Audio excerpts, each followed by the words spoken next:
The Phantom Tollbooth by Norton Juster, illustrated by Jules Pfeffer. Chapter 20. Goodbye and hello. As the pleasant countryside flashed by and the wind whistled a tune on the windshield, it suddenly occurred to Milo that he must have been gone for several weeks. I do hope that no one's been worried, he thought, urging the car on faster. I've never been away this long before. The late afternoon sun had turned now from a vivid yellow to a warm, lazy orange, and it seemed almost as tired as he was. The road raced ahead in a series of gentle curves that began to look familiar, and off in the distance the solitary Tollbooth appeared, a welcome sight indeed. In a few minutes he reached the end of his journey, deposited his corn, and drove through, and almost before realizing it, he was sitting in the middle of his own room again. It's only 6 o'clock, he observed with a yawn. And then, in a moment, he made an even more interesting discovery. And it's still today. I've been gone for only an hour, he cried in amazement, for he'd certainly never realized how much he could do in so short a time. Milo was much too tired to talk and almost too tired for dinner, so without a murmur he went off to bed as soon as he could, pulled the covers around him, took a last look at his room, which somehow seemed very different than he'd remembered, and then drifted into a deep and welcome sleep.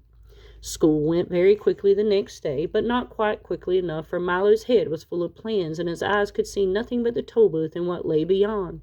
He waited impatiently for the end of class, and when the time finally came, his feet raced his thoughts all the way back to the house. Another trip. I'll leave right away. They'll all be so glad to see me, and He stopped abruptly at the door of his room, for where the Tollbooth had been just the night before, there was now nothing at all.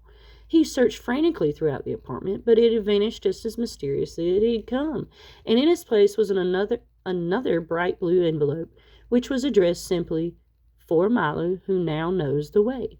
He opened it quickly and read, "Dear Milo, you have now completed your trip, courtesy of the Phantom Tollbooth.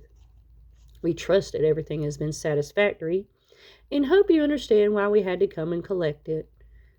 You see, there are so many other boys and girls waiting to use it too. It's true that there are many lands you've still to visit, some which are not even on the map, and wonderful things to see that no one has yet imagined. But we're quite sure that if you really want to, you'll find a way to reach them all by yourself. Yours truly." The signature was blurred and couldn't be read. Milo walked sadly to the window and squeezed himself into one corner of the large armchair. He felt very lonely and desolate as his thoughts turned far away to the foolish lovable bug and the comforting assurance of talk. Standing next to him, to the erratic excitement dying, to little Alec, who he hoped would someday reach the ground, to Rhyme and Reason, without whom wisdom withered, and to the many, many others he would remember always. And yet, even as he thought of all these things, he noticed somehow that the sky was a lovely shade of blue, and that one cloud had the shape of a sailing ship. The tips of the trees held pale young buds, and the leaves were a rich, deep green. Outside the window there was so much to see and hear and touch, and walks to take, hills to climb, caterpillars to watch as they strolled through the garden. There were voices to hear and conversations to listen to and wonder in the special smell of each day. And in the very room in which he sat, there were books that could take you anywhere, and things to invent and make and build and break, and all the puzzle and excitement of everything he didn't know. Music to play, songs to sing, and worlds to imagine, and then someday make real. His thoughts started eagerly about as everything looked new and worth trying. "Well, I would like to make another trip," he said, jumping to his feet. "But I really don't know when I'll have the time. There's just so much to do right here." If you like what you heard, don't forget to click like and subscribe. Thanks for listening.